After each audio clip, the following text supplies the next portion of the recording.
Last week I read The Strange Case of Dr. Jekyll and Mr. Hyde. That was a relatively short story compared to what I'm reading tonight, which is Mary Shelley's Frankenstein. It's the um, it's the Barnes and Noble Classics edition. It has some introduction and some notes. Things like, for example, it does it puts in a little timeline of events that are relevant to the story at the beginning. First of all, it mentions that the French Revolution happened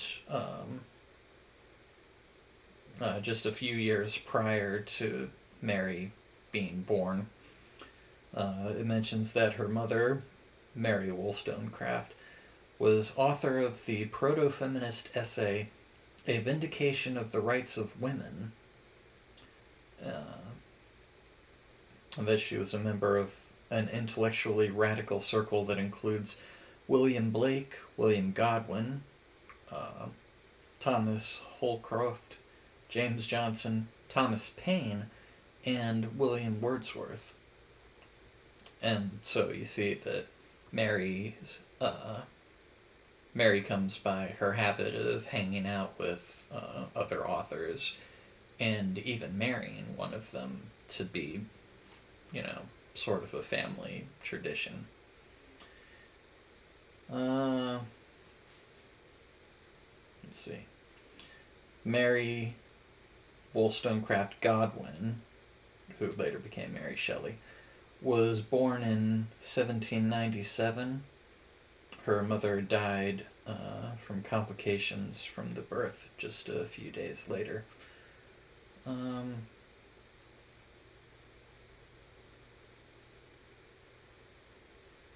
her father, William Godwin, the next year published published memoirs of the author of Vindication of the Rights of Women, which detailed Wollstonecraft's emotional issues and the couple's sex life, which caused a bit of a scandal. Now, Mary Shelley read the memoir quite a few times before she wrote Frankenstein, so you could say that that was a bit of an influence on her.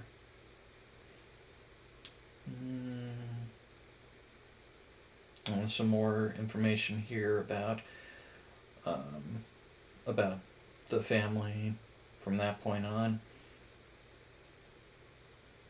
It mentions that Percy Shelley, her future husband, had began a correspondence with William Godwin, her father, in 1812.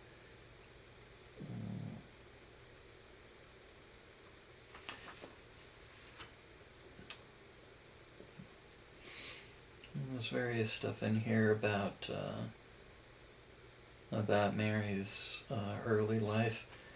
It says that in 1814, at the age of 16, she eloped with Percy, taking along her stepsister Jane. Her father refused to speak to her for the next 2 years. Jane later changed her name to Claire, and um,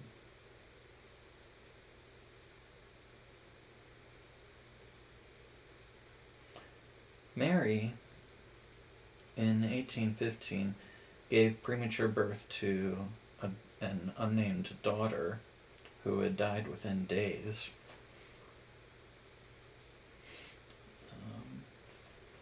In 1816, she gave birth to a son, William. The family relocated to Geneva, where they met Lord Byron, George Gordon. And in a friendly ghost story competition, Byron produced a fragment. John William Polidori wrote The Vampire, a tale which is not published until 1819 when it was attributed to Byron, and which later greatly influenced Bram Stoker's Dracula. And Mary Shelley began writing Frankenstein that night. her half-sister Fanny committed suicide that year.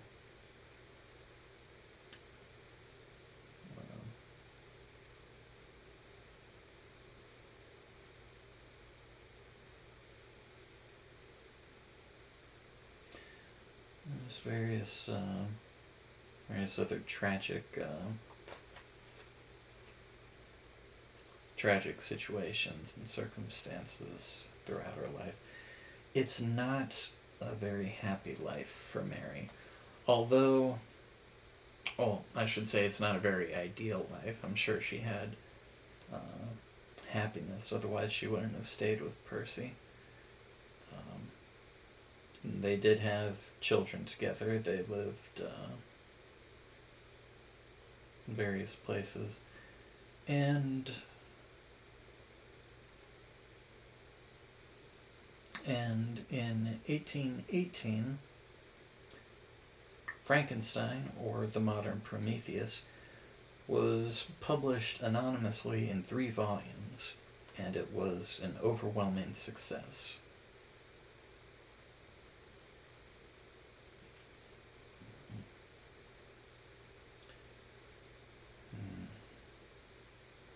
There's really a lot in here that's very, very heavy and very depressing.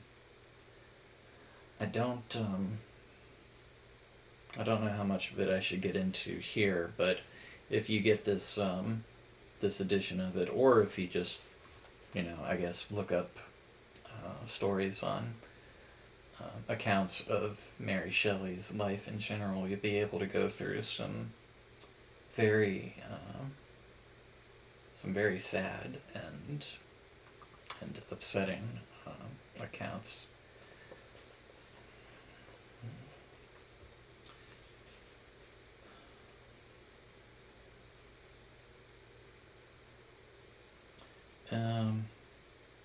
Eventually, in 1831, she revised Frankenstein for publication as a novel.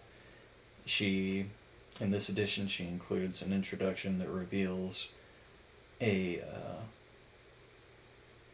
mature, it says here, a mature and almost nostalgic attitude towards the novel and its inspiration.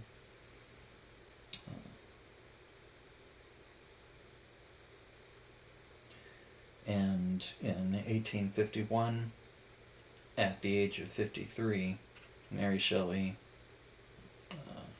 finally succumbed to illness.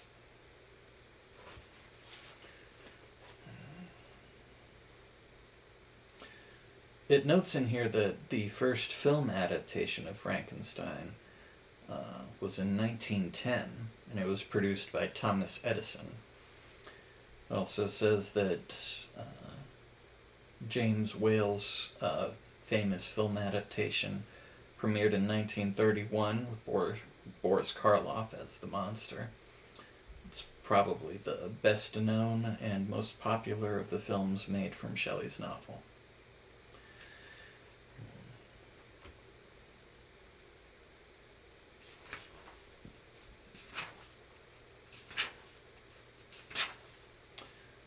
There's a long introduction here, which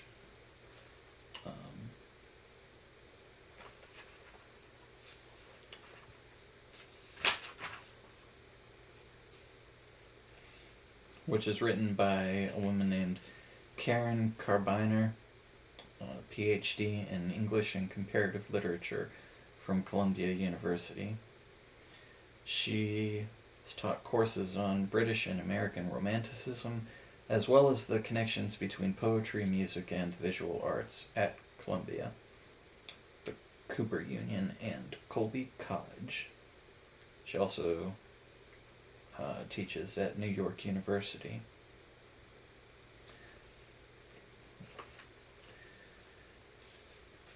And now, on to Frankenstein.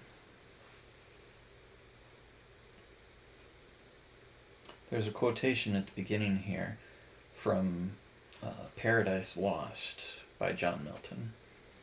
I may eventually read that on this channel. It says, "Did I request thee, Maker, from my clay to mold me, man? Did I solicit thee from darkness to promote me?" That is probably one of the largest themes of Frankenstein's life. It's a creation that's brought into this world with no other parallel, really. It's a creation of unique origin, and no matter how intelligent the creature may be, it has a perspective that no other human being has. And it's not necessarily going to be happy about that.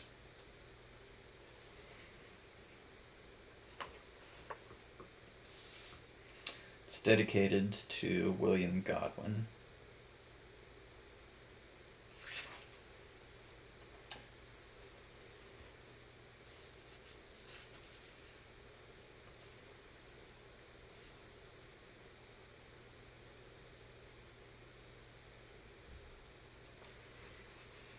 Here is Mary Shelley's introduction to the 1831 edition.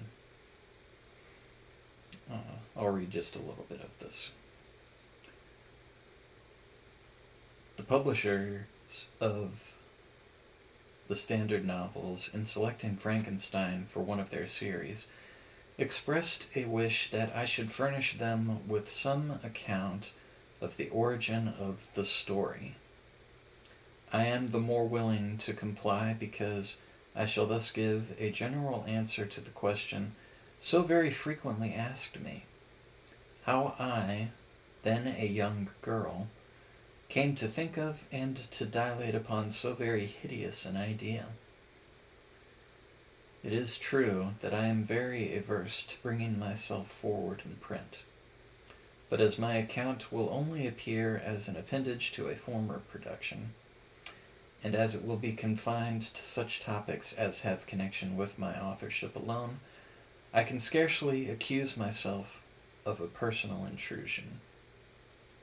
It is not singular that, as the daughter of two persons of distinguished literary celebrity, I should very early in life have thought of writing. As a child I scribbled, and my favorite pastime during the hours given me for recreation was to write stories. Still, I had a dearer pleasure than this, which was the formation of castles in the air, the indulging in waking dreams, the following up trains of thought, which had for their subject the formation of a succession of imaginary incidents. My dreams were at once more fantastic and agreeable than my writings. In the latter I was a close imitator, rather doing as others had done than putting down the suggestions of my own mind. What I wrote was intended at least for one other eye, my childhood's companion and friend. But my dreams were all my own. I accounted for them to nobody. They were my refuge when annoyed, my dearest pleasure when free. I think that's a sentiment that any writer could share. It's as she said, it's not singular. It's not, perhaps that unique of an experience. But it is one that any person who delights in creation would recognize.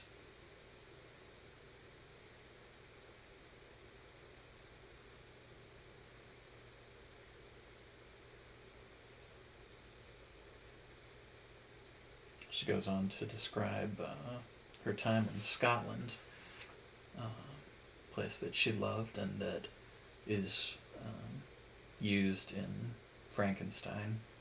And they say, write what you know.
She talks a little bit about her relationship with Percy and about his his reasons for pushing her to be a writer. She says he was forever inciting me to obtain literary reputation, which even on my own part I cared for then, though since I have become infinitely indifferent to it. At this time he desired that I should write, not so much with the idea that I could produce anything worthy of notice, but that he might himself judge how far I possessed the promise of better things hereafter. Hmm. It's not the most supportive of motivations.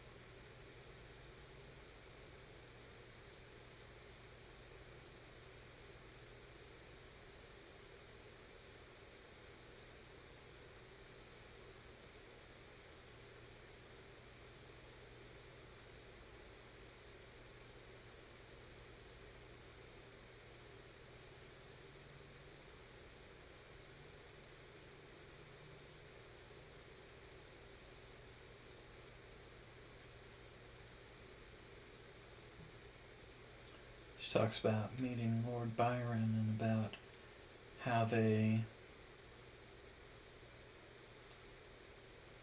when they were all together during a really rainy summer, they were confined for days to the house, and she talks about the books that they read, the ghost stories and whatnot, that inspired their little competition.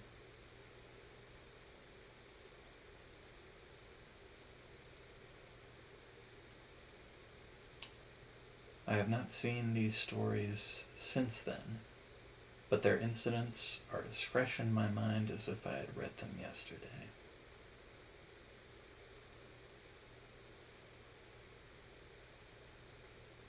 This is some interesting plots that are described here.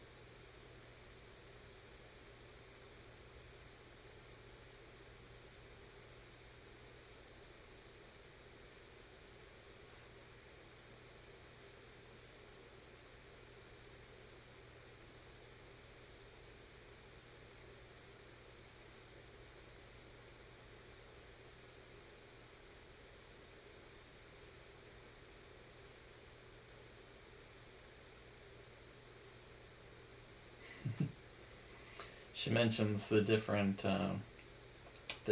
stories that the other people were writing. She says that Polidori had some terrible idea, her words, some terrible idea about a skull-headed lady who was so punished for peeping through a keyhole. What to see, I forget. Something very shocking and wrong, of course. But he did not know what to do with her, and was obliged to dispatch her to the tomb, the only place for which she was fitted. Oh. If in 10 or 15 or 20 years you look up hopefully my collection of ghost stories at that point, and you see a story about somebody who spies on something that they shouldn't have, and their head is now a skull, just know that this is where I got the idea. Hopefully it'll be better than poor Polidori's.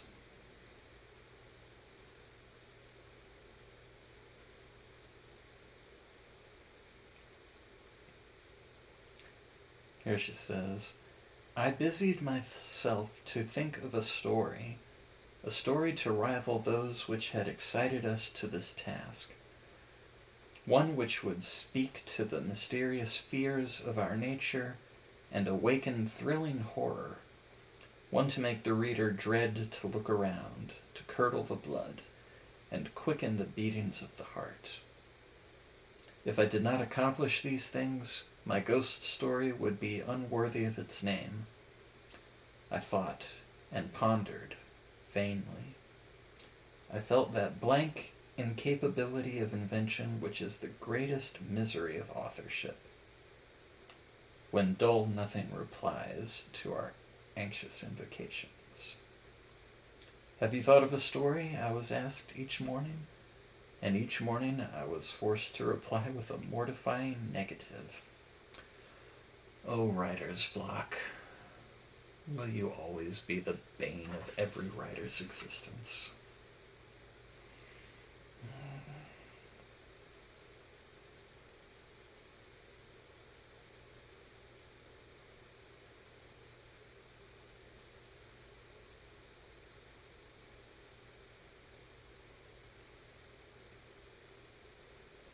Invention, it must be humbly admitted, does not consist in creating out of void, but out of chaos. The materials must, in the first place, be afforded. It can give form to dark, shapeless substances, but cannot bring into being the substance itself. In all matters of discovery and invention, even those that appertain to the imagination, we are continually reminded of the story of Columbus and his egg. I'll have to read up on that. Invention consists in the capacity of seizing on the capabilities of a subject and in the power of molding and fashioning ideas suggested by it. Readers may get quite a bit out of reading the story of Frankenstein, but writers could definitely benefit from reading the introduction to it. There's a lot in here.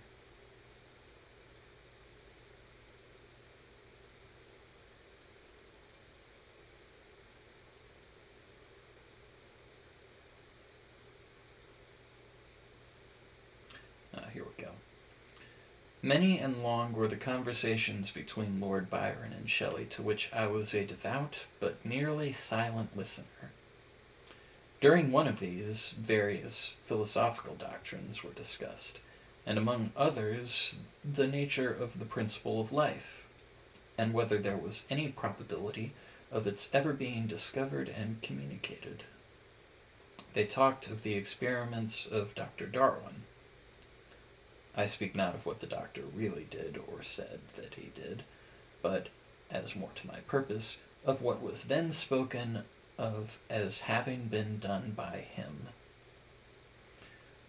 who preserved a piece of vermicelli in a glass case till by some extraordinary means it began to move with voluntary motion. Not thus, after all, would life be given.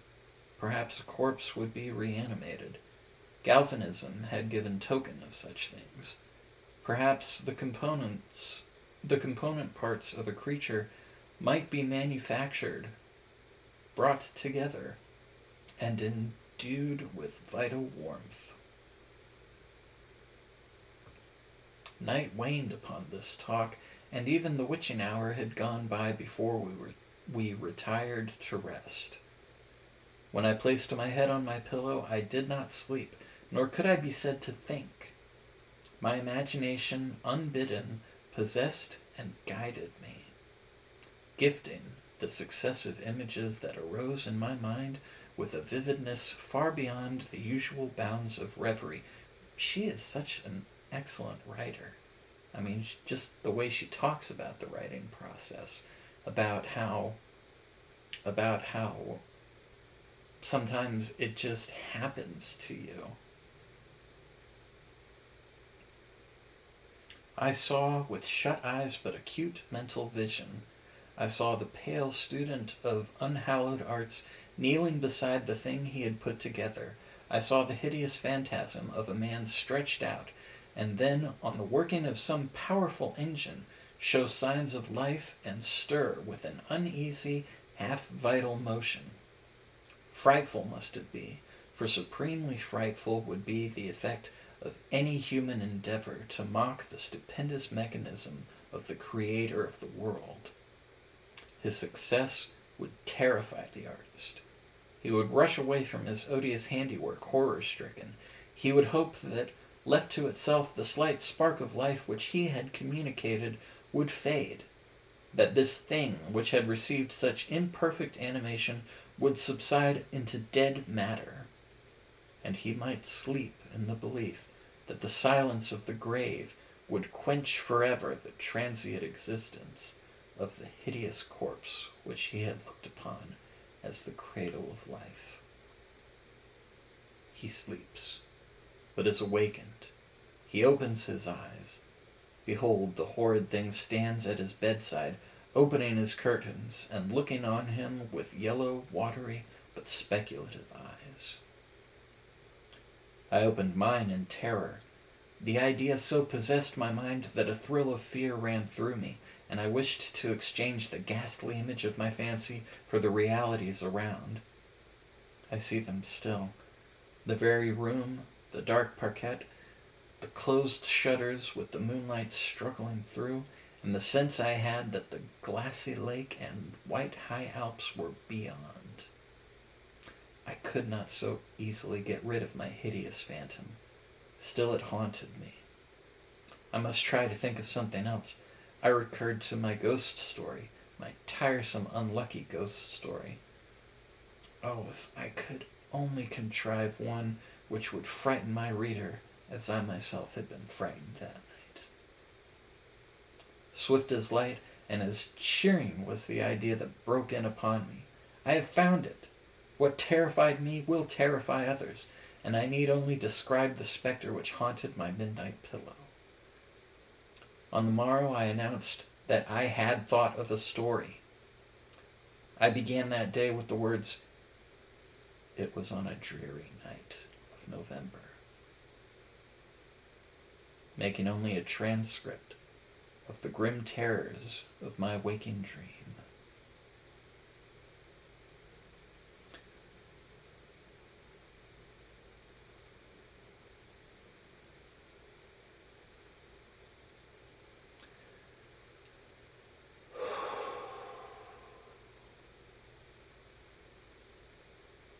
Just think of what it's like. I mean, this is the creative process sometimes. You can get inspiration from anywhere, but you must have inspiration. And she was inspired. Inspired by fear, but inspired nonetheless.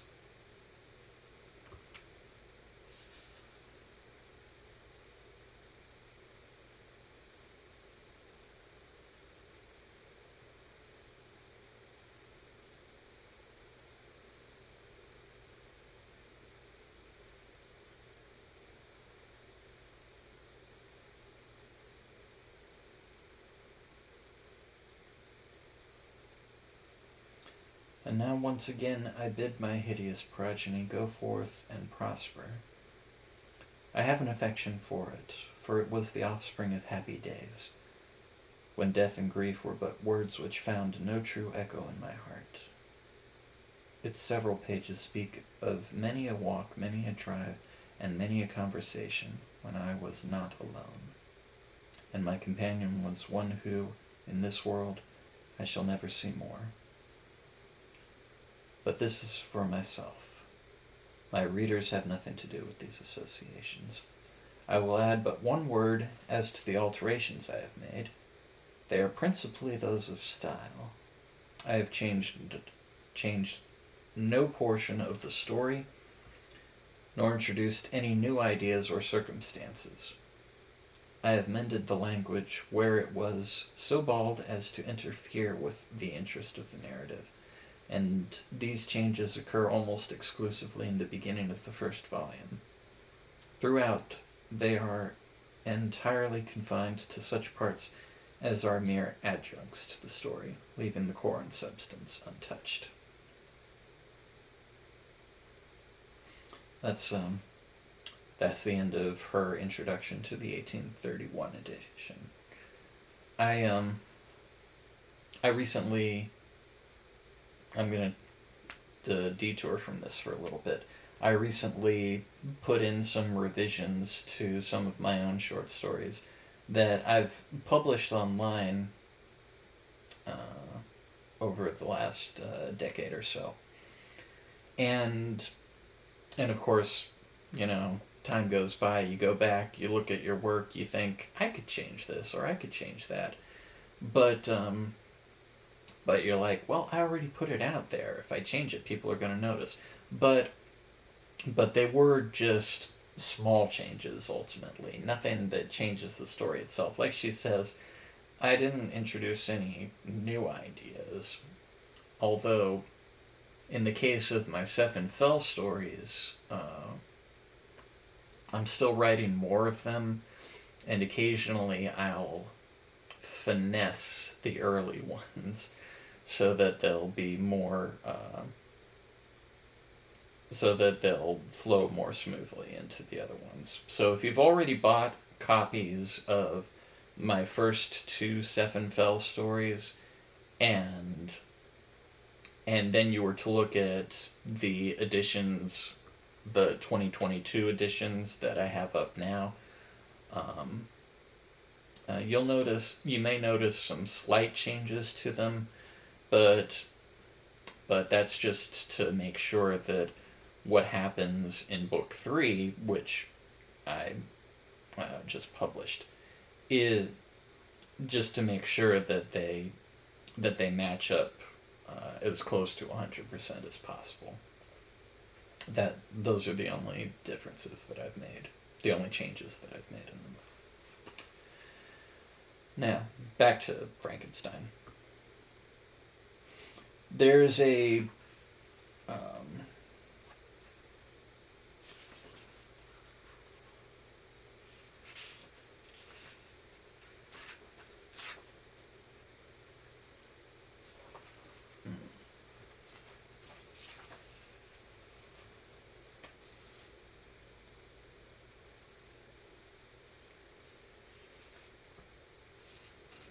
there's a preface here that was written by Percy Shelley. It consists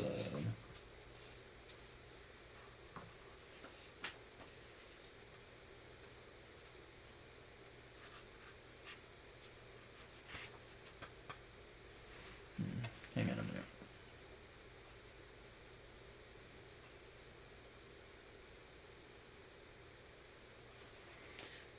Anyway, there's a preface which was written by Percy Shelley, and it says here in the notes that it's written in his wife's voice, but Mary says earlier in her introduction that as far as I can recollect, it was written entirely by him. Here's the preface. It says, well, there, the the preface is actually a little bit longer than you would expect a preface to be. It's about